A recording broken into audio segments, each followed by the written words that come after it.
Alright, good morning, people of YouTube. We are rolling, and we are back with a super fun deck profile for the BT6 format. So this is a deck that I'm gonna dub Alda-BOB. So I kind of hinted at this whenever I made my BT5 deck profile for Alda-Bond, but I was very, very excited to try Alda-Bond with Agu-Bond Bond of Bravery, or Bob, as I call him. So, these are a couple of the key cards that we're going to be playing in the deck, and these are going to be your primary methods to win the game, and set up for massive stacks that do a bunch of security checks, and these are cards that you build into relatively quickly. So if your opponent's playing like a tower-based deck, like Black Royal Knights or Dynasmon, you can kind of roll them pretty early on, and get them into a point where they can't really recover. So, one of the key new cards that we get in, I don't know why it showed Quorum on there for a second. And then one of the key new cards that we get in the next set is Bob himself. So, Bob says, when attacking, if you have a Tamer, you can delete something that has 13 DP or less. So, your turn, once per turn, whenever one of your opponent's DP is, or whenever one of your opponent's Digimon is deleted, you trash the top card of their security stack. So what this allows you to do when you combine it with the new Agumon is it allows you to hit for basically 3 security. So, and while you're doing that, you're also deleting something that has, 13,000 DP or less. So this is a really, really big card, especially when you consider that you can warp on top of your Agumon with the new tie that we get.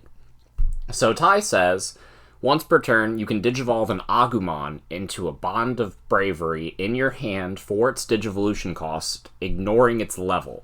If you do, trash the top 2 cards of your security stack. Then, at the end of your turn, if you have 1 or more security cards, delete that Digimon. So, what this allows you to do is it allows you to get rid of 2 of your security for 3 of theirs. And when you combine that with, either 2 of these or 1 of these and an Alda-Bond, you're just ripping through stacks faster than they can do anything about it.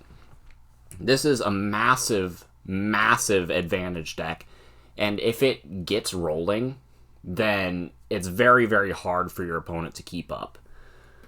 So Alda-Bond is one of the other cards that we get. Well, I mean, we've already had it, but this is a card that inadvertently gets some support in this set with the new Flamemon, and with the fact that Tamers are just innately better. So Alda-Bond by himself has security attack +1, and if you have a hybrid or a red Tamer in your Digivolution sources, you get +4,000 power on your turn. So he becomes an 11,000 power security attack +1 Digimon as a level 5. So what would typically be the stats of a level 6, you're achieving with a level 5, so it allows you to put massive, massive amounts of tempo on your opponent. You can also combine that with cards like Atomic Inferno. I guess Koramon's just popping up on all the red cards for right now. But Atomic Inferno says, if you target one of your Digimon with hybrid, it gets +3,000 and security attack +1. Also, if your opponent blocks it, you gain 3 memory. So, as a 1-cost card, this is pretty broken. You can turn Alda-Bond into a 14k security attack +2 Digimon.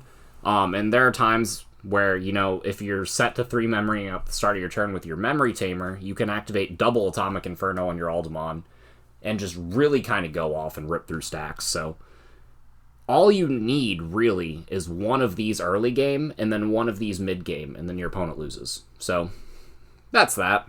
These are the key cards of the deck. On to the actual list. Alright. So the card that's making your Bond of Bravery hit for 3 security is this Agumon right here.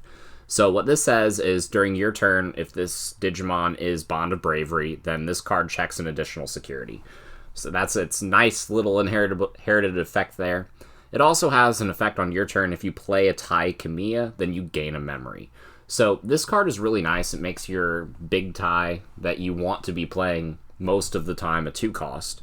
And this does stack if you have multiple of these in play. But this is the main one that you want to be going into with your Bond of Bravery. If you're not doing this, you're only checking 2 security, so it doesn't feel as good, but it is still very, very strong, especially if you get a Bond of Bravery with an Agu-Bond, and then you can finish up with, like, Alda-BOB for game, because Alda-BOB for game is something that this deck does quite often. So, going into the ratios, we got 4 Demi-Meramon. This is kind of nice for giving your guys extra power. I really, really like this, because you're going to be swinging face a lot, so when you do that, you get plus 1k. So we have Yokomon as the 5th egg. This is the egg that you should be playing if you're playing Jessamon, but it makes a nice 5th egg here. This card gives you plus 1k whenever you're attacking a Digimon. So this card lets you beat over other rookies in like the opposing Bond matchup. And that's just really, really nice. So we got 4 of this Agumon. We got 4 of this Agumon that grabs Tamers. We all know and love this card from BT1. We have 4 of the starter deck Agumon that gives you plus 1000. This, if you get this card or the Demi-Meramon under the Bob himself, then he goes up to 15k. And if you get 2 of them, then he goes up to 16k, and he's not really dying to anything in security, so that's really nice. And then, to make us so that we're playing 13 Agumons, I'm playing one of the promo Agumons from the initial 6-card promo pack. This card is also good into the opposing Bond matchup, just because on play you pop a rookie that's 3k or less. Or it's just a good card. The 5 cost to hard play it is kind of a setback, but if you're going to pass the turn and they have like a memory tamer out, then sometimes, you know, playing a 3-cost dude would pass the turn anyway, so playing the 5 is the optimal play. Sometimes you need to control the board a little bit so that you're not taking damage in between setting up for a Bond of Bravery play. And it's just a good card. I really like playing it at least as a 1-of. I'm considering bumping it up to 2, depending on how many Gabu-Bond decks I see running around. But on to the other rookies that aren't Agumon. We got 7 of them. We got 4 of this Flamon that lets you search Tamers and Hybrid Digimon on play. We got 3 copies of the new Flamon that if you have Hybrid, you get Piercing. So that's really fun. It gives your opponent even less incentive to block you. Really like this new Flamon. We got 4 copies of Agu-Bond and 4 copies of Burning Greymon as our only champions in the deck. So with this deck, let's see. We got the stats. Yeah, we got the stats. So I'm playing 20 level 3s, I'm playing 8 level 4s, and all of my level 4s are hybrids. So this means if I digivolve any of these level 4s into Alda-BOB, then I will have that inheritable trigger no matter what. Plus, these give me insane amounts of tempo whenever I can just evolve them off of the ties after I've used them. If you're at a position where you can just get extra memory from the moving the Agumon up and start your turn with 4 memory, you can swing with like the Alda-BOB that you have in play, get really massive amounts of damage, and then go into double Agu-Bond and just end the game that way. So this is something that can happen, and especially playing 8 level 4s that can evolve off Tamers, it happens a lot more often than you think. So Burning Greymon is one of those cards that I really want to touch on, because the cards that hit higher DP thresholds early are so much better now. So cards like Octomon, cards like Deltamon, you'll see those being played in a lot of Bond decks, and Burning Greymon hits 9,000 on your turn, when Octomon and Deltamon only hit 7,000. And the reason that they are played is because they hit 7,000. You know, it's a relatively safe security swing. This card can swing into those cards in security and live. It can swing into those cards on the board and live.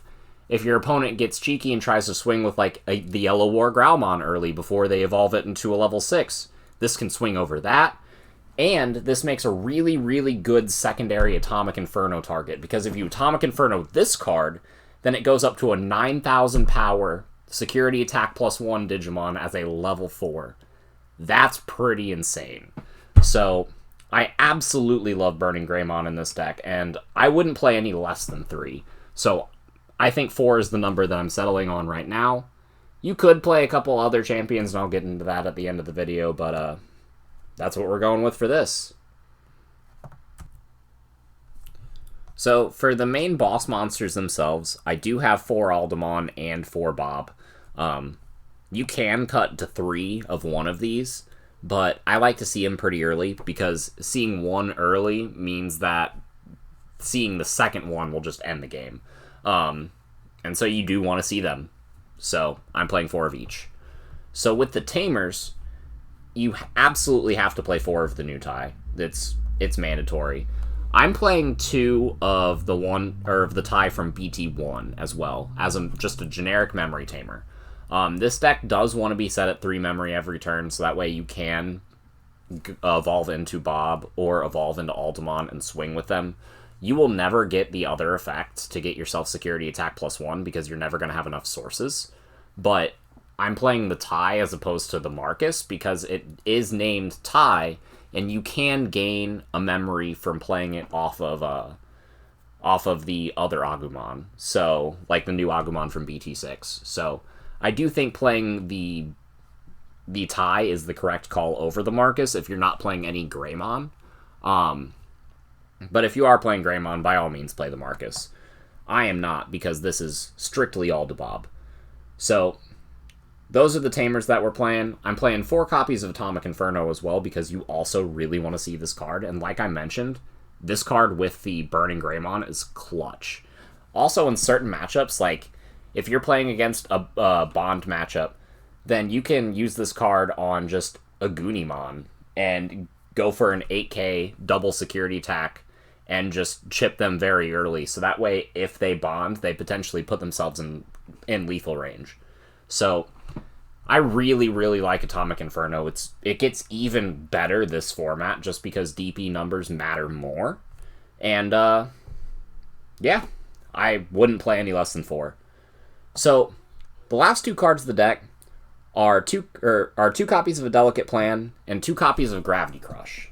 So, if you're playing against Security Control and you hit a big option card, that really sucks.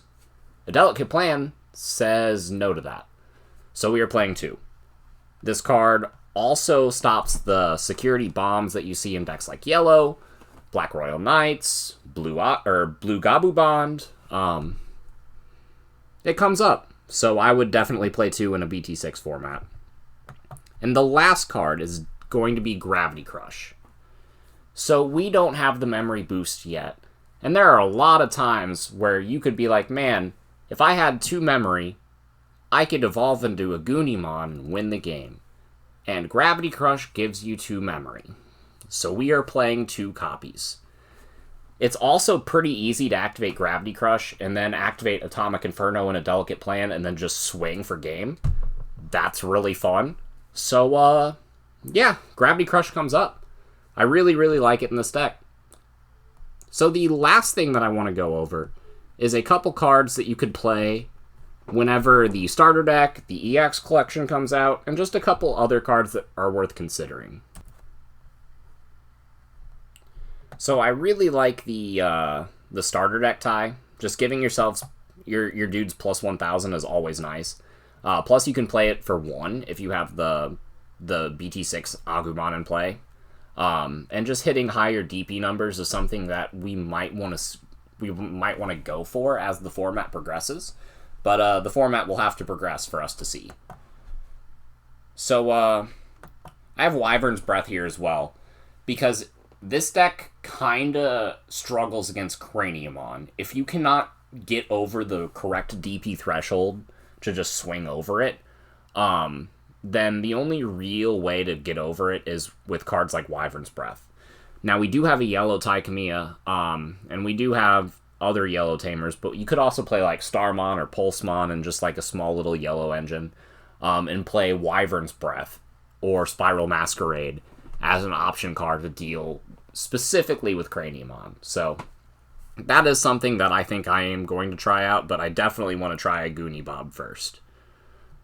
So I have this Agu-Bond here because something that is unique to Agu-Bond that Gabu-Bond doesn't have access to is a 2-cost vanilla that is named Agumon. Like, if Gabumon had a 2-cost vanilla named Gabumon, then you could play this for 2 and then warp into Gabu-Bond on the next turn. And that would be really nice, but Agu-Bond actually has that option, so this one is worth considering.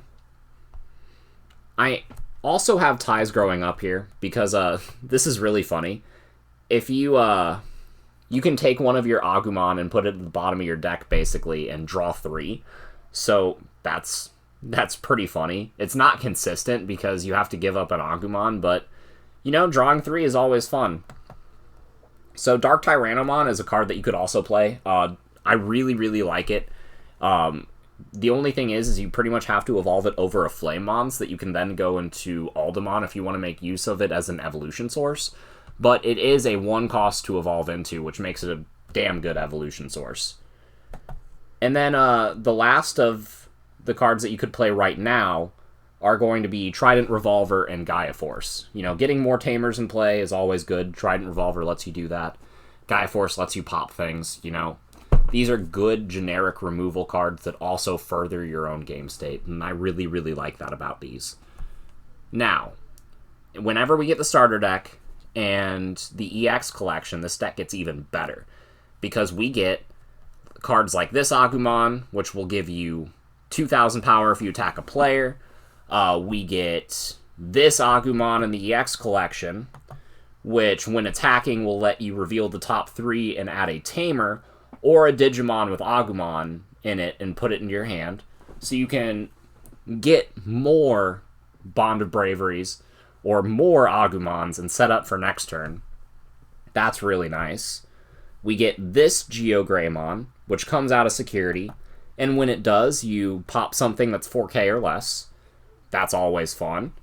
We get this Guilmon and Gallantmon, which you can use this Guilmon to warp into this Gallantmon, and that's pretty nice. It gives you another engine, so you could take out either the Bob engine or the Alda-Mon engine and play these, and that is an option as well. Basically, the Alda-BOB deck is 2 engines that work well together, and you can just kind of mash them together and it works. So I really like that about this deck, so it's very, very customizable. And then the last cards we get is like Atomic Blaster, which is more removal, but it's really, really good removal. You're going to see this played in a lot of decks, not just red decks either.